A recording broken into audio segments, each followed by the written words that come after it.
Economic growth versus inflation. Economic growth और inflation का है ना सास बहू की तरह रिश्ता होता है। ये हमारी है सास और ये है बहू, और जो गवर्नमेंट होती है ना वो होता है हस्बैंड इस लड़की का। अभी क्या होता है कि ये हस्बैंड उसकी मदर को अच्छे से रखेगा ना तो उसकी वाइफ रूठ जाएगी, अगर वो हस्बैंड उसकी वाइफ को अच्छे से रखेगा ना तो उसकी मदर रूठ जाएगी। तो ऐसा होता है ये इकोनॉमिक ग्रोथ और इन्फ्लेशन का रिश्ता। Hello friends, welcome to this video. आज का ये वीडियो हम सबके लिए बहुत इंपॉर्टेंट और इंटरेस्टिंग होने वाला है। आज के वीडियो में हम जानेंगे इकोनॉमिक ग्रोथ वर्सेस इन्फ्लेशन के बारे में। तो उसमें सबसे पहले इन दोनों की डिपेंडेंसी है ना वो आती है इंटरेस्ट रेट पे। अभी इंटरेस्ट रेट में भी दो टाइप के इंटरेस्ट रेट होते हैं, एक तो जो होता है फेड रेट होता है और एक होता है रेपो रेट। ये फेड रेट है ना वो फेडरल रिजर्व डिसाइड करती है, और जो रेपो रेट होता है ना वो आरबीआई डिसाइड करती है, जो कि इंडिया की है। ओके, और दूसरा जो फैक्टर्स है वो है क्रूड ऑयल प्राइस, क्योंकि इंडिया वो एक मेजर एक्सपोर्टर है, इंडिया एक मेजर इंपोर्टर है क्रूड ऑयल का, इसीलिए क्रूड ऑयल की जो प्राइस है ना वो इन्फ्लेशन को सबसे ज्यादा इफेक्ट करती है। तो ये जो चीज है ना ये दोनों चीज ये सबसे ज्यादा इकोनॉमिक ग्रोथ और इन्फ्लेशन को इफेक्ट करती है। Number 1 interest rate. अभी इसमें दो टाइप के रेट होते हैं, एक तो होता है एक फेड रेट जो फेडरल रिजर्व डिसाइड करती है, और दूसरा होता है रेपो रेट जो आरबीआई डिसाइड करती है। अभी ये फेड रेट से क्या होता है, जो एफआईआई होता है ना, एफआईआई जो फॉरेन इंस्टीट्यूशनल इन्वेस्टर्स, इनका आउटफ्लो और इनफ्लो डिसाइड होता है। आउटफ्लो और इनफ्लो, अगर फेड रेट इंक्रीज हो रहा है ना तो वहां से ना एफआईआई निकलेगी, मतलब आउटफ्लो होगा तो मार्केट थोड़ा नीचे आएगा, और जब कभी भी फेड रेट डिक्रीज होता है ना तब थोड़ा इनफ्लो होता है मार्केट में, तो मार्केट थोड़ा ऊपर जाता है। ओके, और जो रेपो रेट होता है ना उससे जो डोमेस्टिक है ना, डोमेस्टिक चीजें ये सब डिसाइड होती है, जैसे कि हमारी गोल्ड लोन्स हुई, फिर हमारी होम लोन्स हुई एक्सेट्रा। तो ये सब चीज डोमेस्टिक डिसाइड होती है, इसीलिए जो रेपो रेट है ना ये बहुत ही इंपॉर्टेंट होता है हमारी कंट्री के लिए। अभी जनरली क्या होता है कि जो फेड रेट और रेपो रेट है ना वो साथ में इंक्रीज या साथ में डिक्रीज होते हैं, मगर कभी कभी ऐसी सिचुएशन आ जाती है कंट्री में तो कंट्री खुद का इंटरेस्ट रेट इंक्रीज या डिक्रीज कर सकती है, मगर ये जनरली ये दोनों साथ में इंक्रीज या साथ में डिक्रीज होता है। ऐसा नहीं होता कि फेड रेट इंक्रीज हो रहा है और रेपो रेट डिक्रीज होता है, जनरली साथ में ही होते हैं। अभी क्या है कि जब कभी भी, अभी एक मीथ है, मीथ कह सकते हैं, और जनरली ऐसा होता भी है कि जब कभी भी इंटरेस्ट रेट ऊपर जाता है ना तब इकोनॉमिक स्लो डाउन आता है और इन्फ्लेशन कंट्रोल में आता है। इन्फ्लेशन कंट्रोल में आता है। ऐसे ही जब कभी भी इंटरेस्ट रेट डाउन जाता है ना तब क्या होता है, इन्फ्लेशन बढ़ता है, इन्फ्लेशन इंक्रीज होता है, मगर इकोनॉमिक रिकवरी होती है। ओके, तो अभी ये हम समझेंगे 3 केस स्टडीज लेने के बाद कि क्या होता है, कैसे होता है ये सब। तो सबसे पहले 2005 से 2008 तक इधर क्या हुआ कि जो रेपो रेट है ना वो इंक्रीज हुआ। 7% था 2005 में, तो 9% हो गया। अभी जो इन्फ्लेशन था ना, इन्फ्लेशन वो बिलो 6% था, इन तीनों का एवरेज इन्फ्लेशन 2005 में देखो तो 4% के अराउंड था, और ऐसे ऐसे करके एवरेज जो इन्फ्लेशन था ना वो बिलो 6% था। इसीलिए क्या हुआ, इन्फ्लेशन ऑलरेडी कंट्रोल में था और रेपो रेट इंक्रीज हो रहा था, इसीलिए इकोनॉमिक क्राइसिस आया। ये इंटरनेशनल इकोनॉमिक क्राइसिस आया फेड रेट के कारण, वो जो कि उस समय लेमन ब्रदर्स कोलैप्स हुई थी, इसीलिए सबसे ज्यादा इंपैक्ट आया था। तो इधर इंडिया में भी रेपो रेट इंक्रीज हुआ था। मैंने क्या कहा था कि फेड रेट जब इंक्रीज होता है ना उसके साथ साथ साइमल्टेनियसली रेपो रेट भी इंक्रीज होता है, तो इसीलिए हमारी कंट्री में भी स्लो डाउन आया था। तो 2008 में स्लो डाउन आया और इकोनॉमिक क्रैश हुई। इकोनॉमिक क्रैश हुई। अब 2009 से 2010 तक क्या हुआ, इकोनॉमी को बूस्ट करने के लिए, इकोनॉमी को बूस्ट करने के लिए, जैसे मैंने इधर डिस्कस किया, इकोनॉमी को अच्छा करने के लिए इंटरेस्ट रेट कम किया, मगर इन्फ्लेशन बढ़ गया। ये देखा आपने, इन्फ्लेशन इंक्रीज हो गया। अभी ये चीज तो हो गई 2009 और 2010 के बारे में। अभी क्या होता है कि भाई ये जो है ना सास और बहू कभी कभी अच्छे भी हो जाते हैं, मतलब कि इन्फ्लेशन भी बढ़ता है और इकोनॉमी भी बढ़ती है, ऐसा साथ साथ हो जाता है कभी कभी। तो यही चीज इधर देखने को मिल रही है कि इंटरेस्ट रेट भी हमारा इधर बढ़ा, इसके साथ साथ इकोनॉमी भी बढ़ी, इसके साथ साथ इन्फ्लेशन भी बढ़ा। अब 2010 से 2012 में क्या हुआ कि जो हमारा रेपो रेट था ना, रेपो रेट वो 5% से 7% आ गया था। अभी ये इंटरेस्ट रेट इंक्रीज किया, फिर भी हमारा जो मार्केट था ना वो 200% से बढ़ा।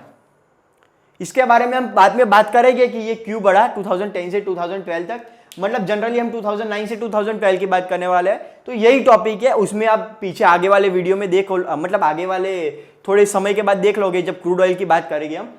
तो इसमें 200% इंक्रीज हुआ हमारा इंडियन मार्केट, उसके साथ साथ यहाँ पे इंटरेस्ट रेट भी इंक्रीज हुआ और इन्फ्लेशन भी इंक्रीज हुआ। अगर इधर जो रेपो रेट है ना, रेपो रेट, वो अगर गवर्नमेंट इंक्रीज नहीं करती ना तो बहुत ज्यादा प्रॉब्लम हो जाती। अगर ये अगर समझो 5% ही रहता है इंटरेस्ट रेट, तो यहाँ 10% जो इन्फ्लेशन रेट बढ़ा ना, इसके बजाय 20% बढ़ जाता। तो इन्फ्लेशन कंट्रोल हुआ, ये अभी है ना, ये 5% से 7% बढ़ा ना, इसीलिए इतना कंट्रोल हुआ। और इतना रेपो रेट बढ़ने के बाद भी इन्फ्लेशन देखो 10% पे आ गया, क्योंकि इस समय क्रूड ऑयल की प्राइस रैपिडली इंक्रीज हो रही थी। तो यही चीज है कि क्या होता है, जनरली ऐसा माना जाता है कि इंटरेस्ट रेट बढ़ता है तो उसके साथ साथ जो इकोनॉमी है ना, उसमें थोड़ा स्लो डाउन आता है और जो इन्फ्लेशन है ना, वो कंट्रोल होता है।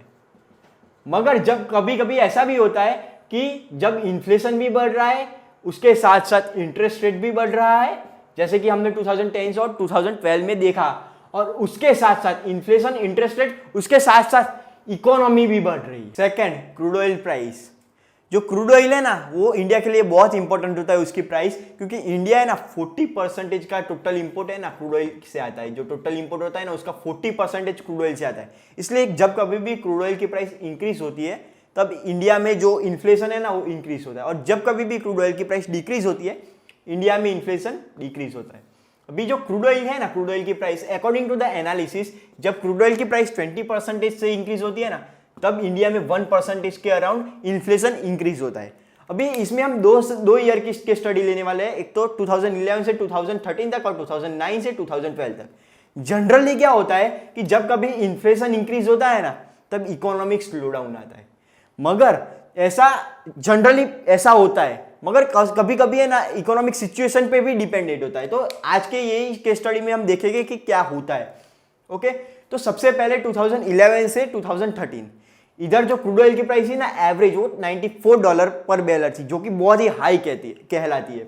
अभी इधर इन्फ्लेशन 10.5% इंक्रीज हुआ था, इसलिए इधर इकोनॉमिक स्लो डाउन था।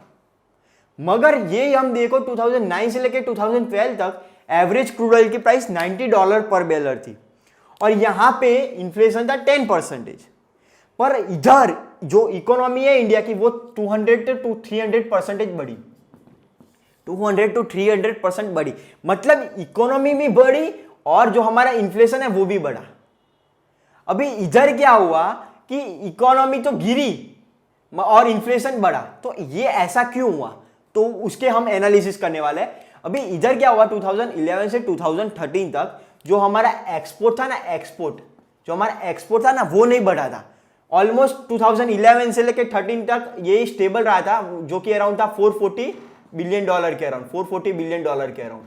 और 2009 से लेकर 2012 तक क्या हुआ, जो 2009 में हमारा जो एक्सपोर्ट था ना, वो था $273 बिलियन का, और 2012 तक कितना हो गया पता है, $440 बिलियन।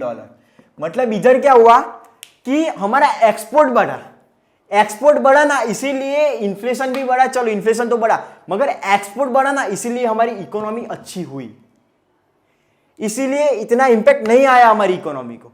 मगर इधर क्या हुआ, 2011 से 2013 तक जो हमारा एक्सपोर्ट था ना, वो स्टेबल था और इन्फ्लेशन बढ़ रहा था, इसीलिए हमारी इकोनॉमी अच्छी नहीं हो रही थी।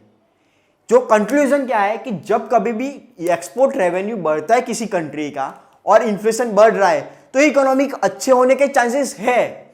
मगर जब कभी भी इकोनॉमिक स्टेबल होती है, जब कभी भी एक्सपोर्ट स्टेबल होता है और इन्फ्लेशन इंक्रीज हो रहा है, तो इकोनॉमी के गिरने के चांसेस ज्यादा होते हैं। और ये कंडीशन में जो गवर्नमेंट होती है ना, वो सबसे ज्यादा डिफिकल्टी फेस करती है इकोनॉमी को संभालने में। अभी भी ऐसी ही सिचुएशन है। अभी सिचुएशन क्या है कि इन्फ्लेशन इंक्रीज हो रहा है क्रूड ऑयल की प्राइस की वजह से, इसीलिए गवर्नमेंट इंटरेस्ट रेट भी इंक्रीज कर रही है। मगर क्या प्रॉब्लम कहां पे है कि हम हमारा एक्सपोर्ट उतना इंक्रीज नहीं कर पा रहे जितनी फ्रीक्वेंसी में हमने 2009 से लेकर 2012 में इंक्रीज किया था। ओके, तो आज के वीडियो में इतना ही। ऐसी वीडियो के लिए हमारी चैनल को लाइक और सब्सक्राइब जरूर कीजिए, और ये हिस्टोरिकल डेटा आप एक बार देख लीजिए।